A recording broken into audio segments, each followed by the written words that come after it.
Assalamualaikum warahmatullahi wabarakatuh. Selamat pagi bagi kelas pagi dan selamat sore bagi kelas sore. Hari ini kita berjumpa kembali pada pertemuan ke-9.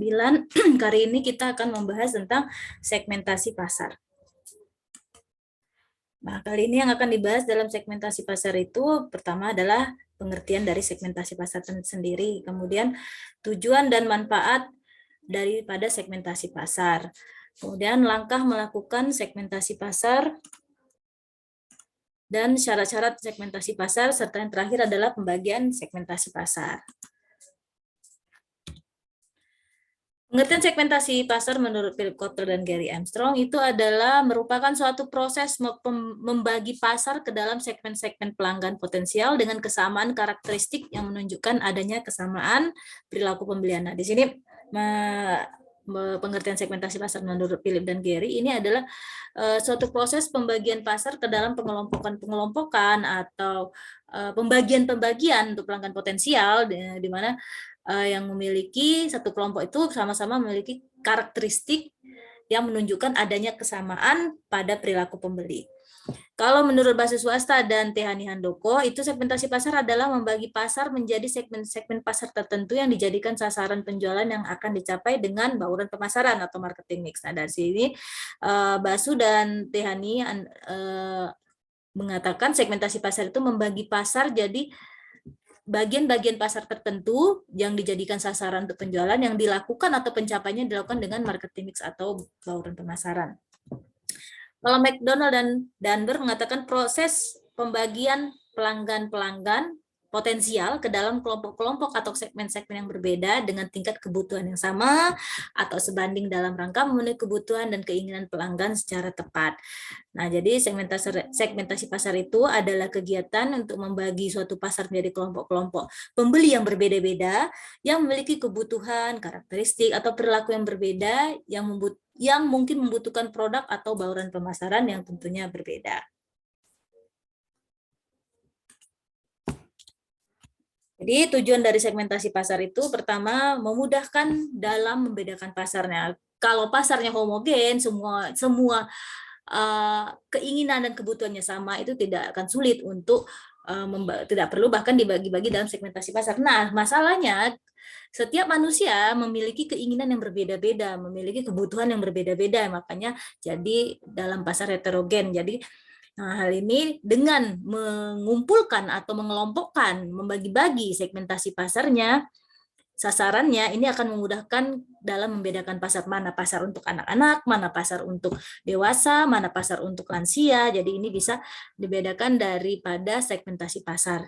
Kemudian yang kedua, pelayanan konsumen menjadi lebih baik ya, karena kita sudah dapat membedakan segmentasi pasarnya, ini pasar anak-anak, ini pasar remaja. Nah, di sini akan memberi kita sebagai produsen tentu akan memberikan pelayanan kepada konsumen menjadi lebih baik karena kita sudah tahu kalau remaja itu keinginannya seperti apa, jadi pelayanan yang akan kita berikan seperti apa. Nah, dewasa atau lansia kita juga sudah paham bagaimana melayani, memberikan, menawarkan produk kita kepada mereka dengan cara sesuai dengan pengelompokan mereka. Kalau lansia-lansia, kalau remaja-remaja, jadi kita lebih gampang untuk memberikan pelayanannya karena kita sudah membagi-bagi segmentasinya. Kemudian yang ketiga adalah strategi pemasaran lebih terarah ya, karena pemasarannya ini banyak ya, heterogen, jadi karena sudah dibagi-bagi, dikelompok-kelompokkan ya, jadi strategi pemasaran apa yang akan kita buat, bagaimana kita memasarkan produk, cara bagaimana kita memasarkan produk itu sudah lebih terarah, sudah lebih gampang kita berikan model pemasaran yang seperti apa untuk lansia, model pemasaran seperti apa untuk dewasa, ibu-ibu atau laki-laki, jadi sudah lebih terarah memasarkan produk kita.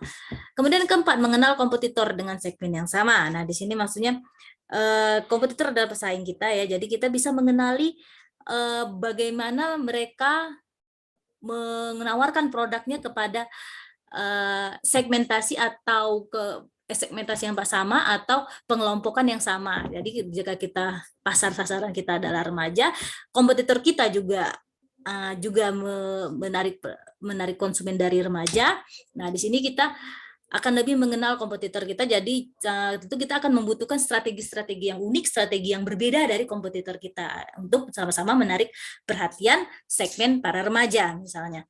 Nah, jadi dengan kita mengenal kompetitor yang sama-sama sasarannya sama, misalnya sasarannya dalam hal ini remaja, nah di sini kita akan lebih memberikan suatu inovasi atau memberikan suatu pelayanan, memberikan suatu cara yang lebih unik daripada kompetitor kita. Yang terakhir ini evaluasi target dan rencana bisnis. Nah, jadi karena kita sudah membagi-bagi segmentasi pasar, ini lebih gampang kita untuk mengevaluasi target atau pencapaian kita ke depannya dan rencana bisnis seperti apa yang akan kita jalankan karena kita sudah tahu pembagian dari segmentasi pasar kita ya, kalau pasar anak-anak. Nah, target kita bagaimana, kemudian rencana bisnis ke depannya untuk memasarkan pakaian anak-anak misalnya, bagaimana ini sudah lebih terarah. Jadi sebenarnya alasan mendasar dilakukannya segmentasi pasar itu karena pasar itu bersifatnya dinamis ya, nggak statis ya, yang nggak tetap, dia selalu berubah-ubah. Nah itu maka dilakukan segmentasi pasar. Manfaat segmentasi pasar itu satu, pesan pemasaran yang lebih kuat. Nah kita berkomunikasi, kita memberikan informasi mengenai produk dan jasa kita kepada konsumen karena sudah kita bagi-bagi, kita lebih kuat untuk memberikan pesan atau komunikasi yang akan kita sampaikan. Kalau misalnya produk kita segmentasinya atau pasar sasaran kita itu adalah kaum lansia, nah komunikasi seperti apa yang akan kita utarakan, yang akan kita beritahukan, bagaimana cara kita memberikan informasi mengenai produk dan jasa kita, tentu ini sudah lebih terarah dan lebih kuat karena kita sudah tahu pasaran kita adalah kaum lansia misalnya. Manfaat segmentasi pasar yang lain kedua adalah menerapkan strategi marketing yang tepat. Nah, karena kita sudah paham sasaran kita, pasar sasaran kita itu apa, misalnya laki-laki gitu, jadi kita sudah bisa menerapkan strategi pemasaran kita untuk laki-laki. Kalau sasaran kita adalah perempuan, bagaimana kita menerapkan strategi pemasaran kita untuk kaum perempuan. Menarik pelanggan yang tepat, dengan kita membagi segmentasi pasar tadi, kita akan gampang untuk menarik pelanggan yang tepat. Jadi produk kita itu dipakai, disukai, diinginkan oleh kaum remaja, anak SMP atau SMA misalnya ya. Nah di sini akan lebih tepat menarik pelanggan, jadi sasaran kita ya kepada anak SMP dan SMA misalnya. Keempat, meningkatkan branding bisnis. Nah, kalau sudah pelanggan sudah dapat, nah ini tidak akan susah untuk menaikkan atau meningkatkan branding bisnis kita ya. Karena brand kita atau bisnis kita itu sudah menjadi sebuah ingatan yang ada di dalam pemikiran konsumen, jadi lebih mudah meningkatkannya.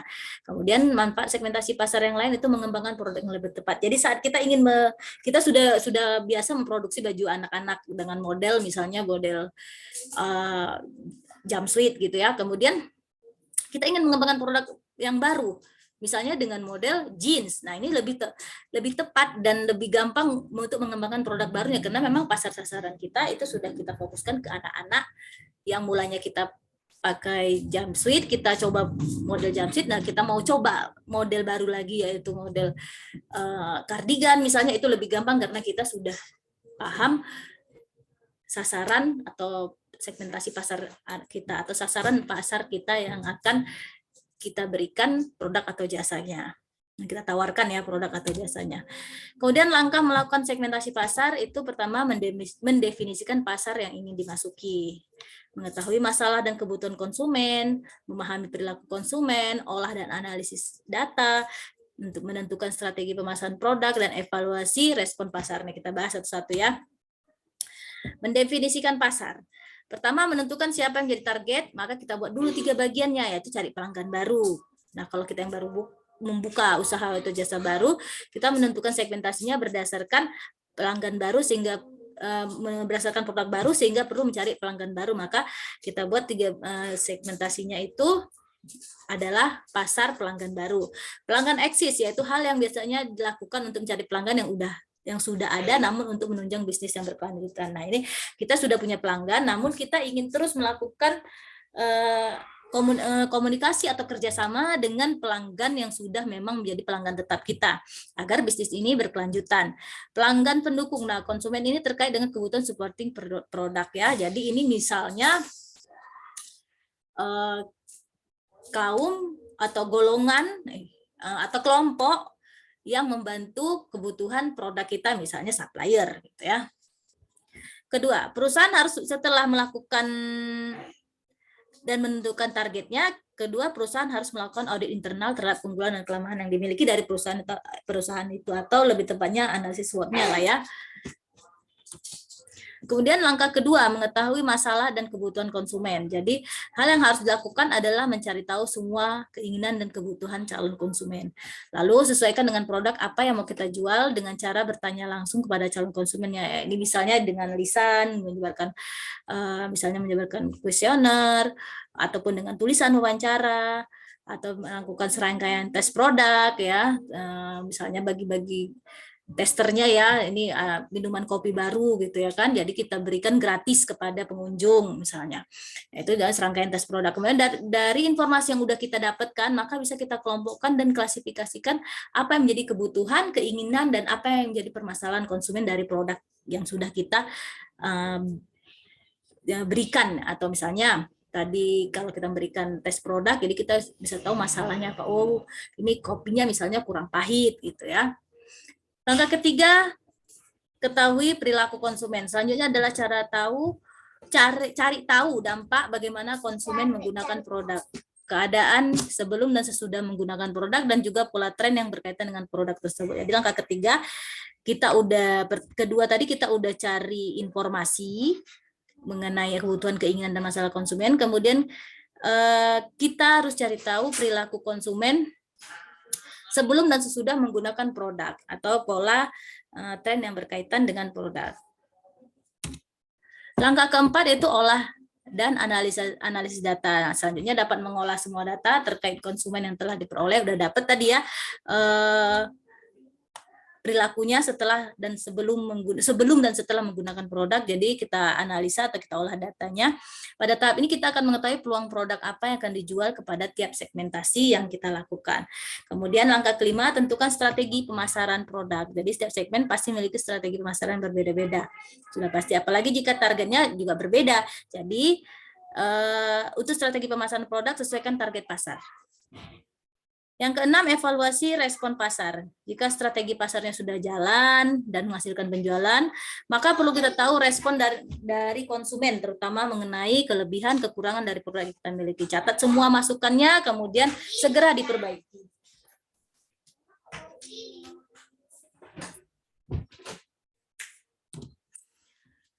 Nah, ini syarat-syarat segmentasi pasar. Nah, syarat yang harus dilakukan agar segmentasi pasar itu bisa berjalan efektif dan efisien itu harus bisa diukur, measurable, pasar logis dan bisa dijalankan, actionable, accessible, harus ada target segmentasi yang ingin dicapai, dan substansial. Kita bahas satu persatu. Measurable atau bisa diukurnya. Contoh hasil ukur dari segmentasi pasar adalah ketertarikan konsumen perempuan misalnya terhadap fashion dibandingkan laki-laki. Jika ukuran segmentasinya udah itu bisa diukur kan? Jika ukuran segmentasi ini sudah ada, tentu pebisnis atau si produsen lebih mudah ketika mencari konsumen. Atau contoh lain, konsumen beli produk fashion karena tertarik desainnya atau tertarik akan modelnya. Jadi bisa terukur.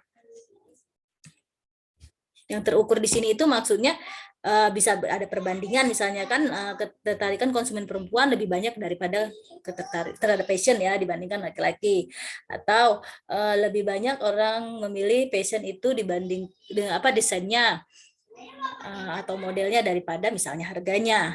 Jadi ada yang bisa terukur. Kemudian actionable, jadi semua program pemasaran telah disusun harus dapat dilaksanakan segera serta dapat melayani semua segmentasi pasar.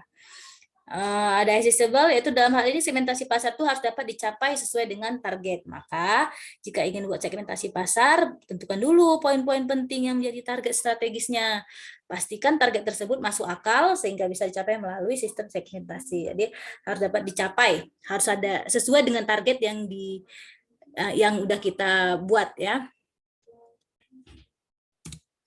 ada substansial, yaitu struktur segmentasi pasar yang menekankan penggunaan sesuai kebutuhan aja. Misalnya memangkas anggaran pemasaran yang nggak efektif karena sesuatu yang tidak substansial hanya akan memperbanyak pengeluaran. Jadi struktur segmentasi pasar ini menekankan penggunaan sesuai kebutuhan aja dengan memangkas anggaran-anggaran yang tidak diperlukan.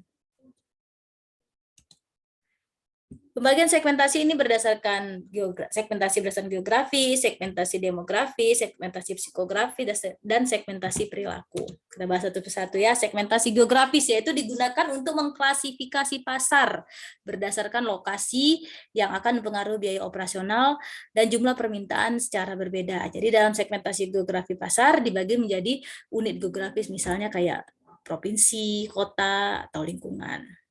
Jadi berdasarkan lokasi yang mempengaruhi biaya operasional dan jumlah permintaan secara berbeda. Jadi ini dikelompokkan dari segi geografisnya ya. Ya tadi provinsi, kota, daerah misalnya ya.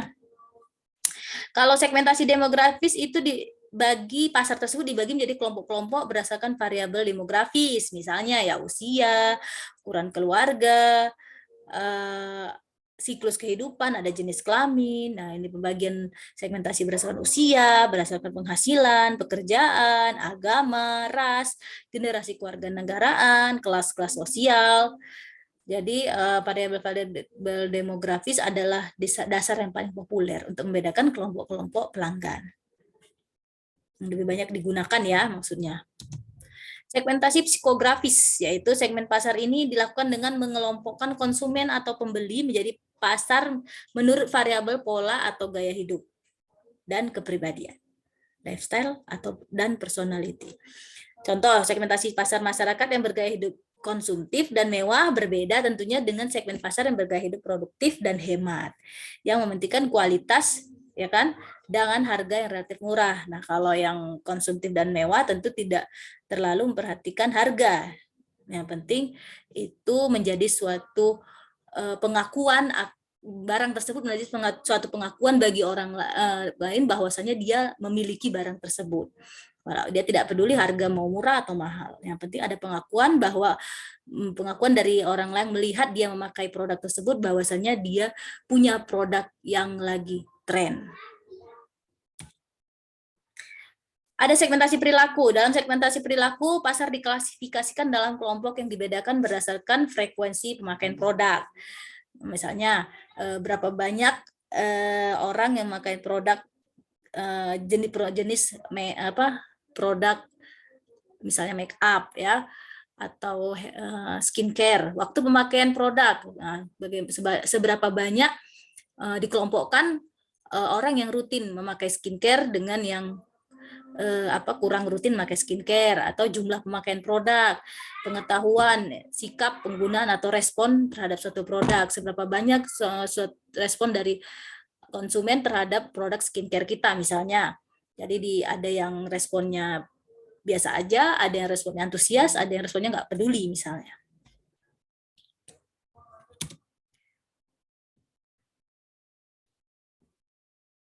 Oke,